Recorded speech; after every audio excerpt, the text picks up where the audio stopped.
Hello ಎಲ್ರಿಗೂ ನಮಸ್ಕಾರ. Day 46 and 47ಗೆ ವೆಲ್ಕಮ್.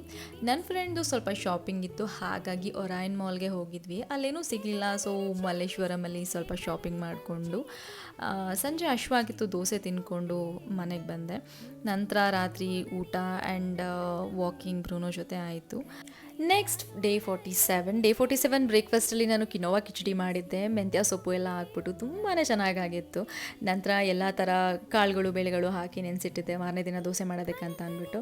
ನೆಕ್ಸ್ಟ್ ಸಂಜೆ ಯೋಗ ಮಾಡ್ತಿದ್ದೆ. ಆ್ಯಂಡ್ ಆ್ಯಕ್ಚುಲಿ ಗ್ಯಾಪ್ ಕೊಟ್ಟು ಯೋಗ ಮಾಡೋದ್ರಿಂದ ಅಥವಾ ಯಾವುದೇ ಎಕ್ಸಸೈಸ್ ಮಾಡೋದ್ರಿಂದ ಸಿಕ್ಕಾಪಟ್ಟೆ ಬಾಡಿ ಪೇಯ್ನ್ ಆಗುತ್ತೆ. ನನಗಂತೂ ಕಾಲು ತುಂಬ ಪೇಯ್ನ್ ಆಗ್ತಿತ್ತು. ನಂತರ ಮೆಡಿಟೇಷನ್ ಮಾಡಿ ಸಂಜೆ ಬ್ರೂನ ವಾಕಿಂಗ್ ಕರ್ಕೊಂಡೋಗಿ ನಾನು ವಾಕಿಂಗ್ ಮಾಡಿದೆ. ರಘು ಬರ್ಡೇ ಇತ್ತು, ಸೊ ಹಾಗಾಗಿ ಕಾರ್ ಡಿಕ್ಕೀಲಿ ಸ್ವಲ್ಪ ಅರೇಂಜ್ಮೆಂಟ್ ಮಾಡಿಕೊಂಡು ಅವ್ನ ಕಾರ್ಟ್ ಹತ್ರನೇ ಹೋಗಿದ್ದೆ. ಅವನಿಗೂ ಸರ್ಪ್ರೈಸಿಂಗ್ ಆಗಿತ್ತು, ಖುಷಿ ಕೂಡ ಆಯಿತು. ವಿಡಿಯೋ ಇಷ್ಟ ಆಗಿದ್ರೆ ಖಂಡಿತ ಸಬ್ಸ್ಕ್ರೈಬ್ ಮಾಡ್ಕೊಳ್ಳಿ. Thanks for watching. ನೆಕ್ಸ್ಟ್ ವಿಡಿಯೋದಲ್ಲಿ ಸಿಗೋಣ. ಬಾಯ್.